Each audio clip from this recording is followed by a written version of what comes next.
त्यांना विचारलं मराठ्याचा नंबर 1 शत्रू कोण? एक वर उभा आहे मला मुसलमान, मला बस खाली.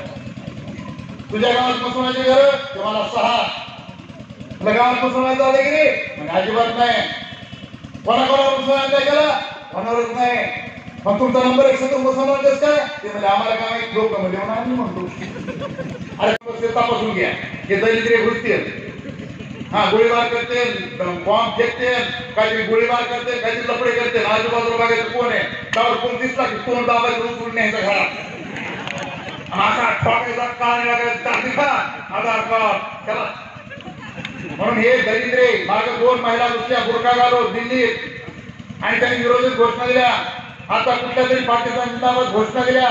हे सारे घुसतात, डोके पेरतात. पण याच्यापासून सावध राहा, अशा प्रकारची विनंती आम्ही करणार आहे. आणि हे सांगतो जाहीरपणे, या महाराष्ट्रामध्ये हा कायदा लागू होणार नाही. माननीय नामदार अजितदादा पवारांनी तुम्हाला शब्द दिलेला आहे. आणि पुन्हा सांगतो, अंदर की बात है, शिवसेना हमारे साथ है.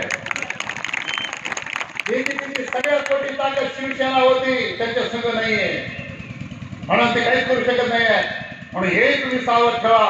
आणि शेवटी एकच विनंती करणार आहे, या कायद्याला आमचा विरोध यासाठी आहे, हा कायदा या देशाच्या संविधानाच्या विरोधात आहे. हा कायदा बनवले माणसा हुकुमशाही आहे. या देशाचं संविधान त्याच्यावर घालवत असेल आम्ही ठामपणे विरोधात उभा राहणार.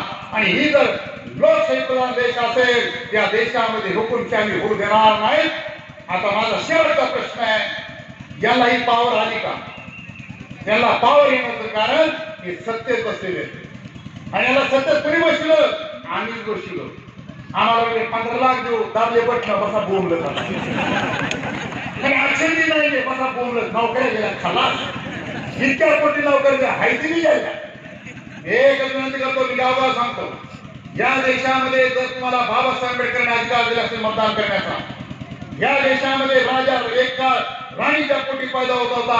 आज राजा राणीच्या पोटी नाही, वोटरच्या मशीन मधून पैदा होतो. मतदान करताना शांत डोक्याने मतदान करावं लागणार. आम्हाला मतदान करताना मला सांगा, कोणी निवडून दिलं? आपणच दिलं ना. कपाटी संघ तेव्हा बटणं लावायला.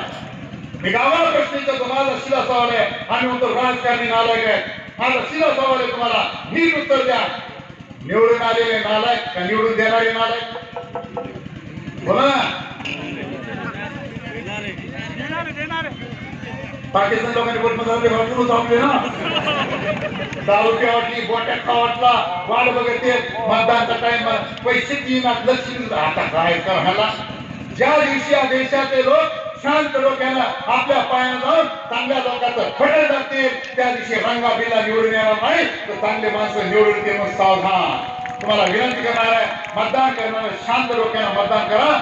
ज्या दिवशी तुम्ही शांत डोक्यानं मतदान कराल, त्या दिवशी रंगा बिल्ला पण सत्य येणार नाही. रंगा बिल्लानं आत्ताच सुधारून घ्यावं, आज सुद्धा नाही. अशा प्रकारची जनता बिघडलेली आहे. पुणे आयोजन मंडळीनं एवढं सुंदर नियोजन केल्याबद्दल जोरदार टाळ्या वाजवण्याचं अभिनंदन करा. मी सांगतो धन्यवाद. आपला शत्रू वाटत नाही, आपला मित्र वाटायला लागला. हा चमत्कार या महाराष्ट्रामध्ये करून आम्हाला मेसेज येतो मोबाईलवर, हर मुसलमान अतिरेकी नहीं होता, लेकिन पकड़ा गया हर अतिरेकी मुसलमान क्यों होता है. क्या बात. बघा ते शब्दाची खेळ आहे. हर मुसलमान अतिरेकी नहीं होता, लेकिन पकड़ा गया हर अतिरेकी मुसलमान क्यों होता है. म्हणजे सगळे अतिरेकी मुसलमान. माझा प्रश्न आहे, या देशातले सगळे अतिरेकी मुसलमान, महात्मा गांधीला कोणी मारलं? त्या मुसलमानाचं नाव सांगा. कोणी मारलं महात्मा गांधीला? अरे दलिद्र हो, तुमची स्त्रीवर बसराम गोरशानं मारलं महात्मा गांधीला. हा मुसलमान होता काय? इंदिरा गांधीला कोणी मारलं? राजीव गांधीला कोणी मारलं? दाभोळकरला मारल्याचा कोणी मुसलमानावर संशय नाही. कलबुर्गीला मारला, कॉम्रेड पानसरेला मारला, कोणाला मुसलमानावर संशय नाही आहे. अरे या मुसलमान, या देशामधला मुसलमान रोज 5 वेळेस नमाज पडताना, अल्लाहचं नाव घेताना त्या भारताच्या मातेवर माथा टेकतो. तो मुसलमान गद्दार करता माझा सुद्धा सवाल. आणि या देशामध्ये भारताच्या मातेवर माथा टेकून खट्टाचं कपडावर कोणाच्या पडला असेल तर फक्त मुसलमानाचे ते गद्दार करतात. आणि ज्यांचं या देशावर प्रेम नाही, गेलेल्या पाकिस्तानमध्ये ज्यांचे या देशावर प्रेम या देशात राहतात, आणि इस्लामचा अर्थ काय? इस्लामचा अर्थ होता आहे शांतता, आणि इस्लामचा अर्थ शांतता आहे. ते अमेरिकी कशा शकतात हा माझा मुद्दा आहे. या देशावर मुसलमानांनी प्रेम नाही, या देशासाठी मुसलमानांनी काहीच केलं नाही. तर माझा सीधा सवाल आहे तुम्हाला, या देशाच्या मुसलमानांनी या देशासाठी काहीच केलं नसेल तर माझा सीधा प्रश्न आहे, या देशातल्या काही लोकांनी त्याच्यावर चिंतन मंथन केलं पाहिजे. आपल्या देशामध्ये चुकीचा इतिहास आमच्या डोक्यामध्ये बसवण्याचा प्रयत्न होत आहे. मी आपल्याला विनंती करणारे बांधवांनो, हा चुकीचा इतिहास होतोय आपण मोडून काढला पाहिजे, ही विनंती आम्ही निमित्तानं करणार. जर या देशात मुसलमान प्रेम नाही आहे तर इंग्रजांच्या विरोधात लढलेल्या टिपू सुलतानला मी विसरणार आहोत काय? जर या देशात मुसलमान प्रेम नाही, पाकिस्तान आमच्याकडे वाकड्या नजरेने का बघत नाही? आमच्या देशात अण्वस्त्र तयार केला, आणि आज अण्वस्त्र कोणी तयार केला? एपीजे अब्दुल कलाम नावाच्या या देशाच्या बुद्धिमानाने तयार केला.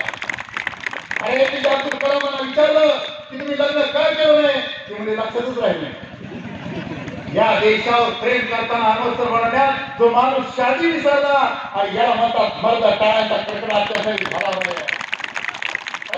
देशामध्ये चुकीचा इतिहास सांगताय, वेळेचं भान ठेवून सगळे मुद्दे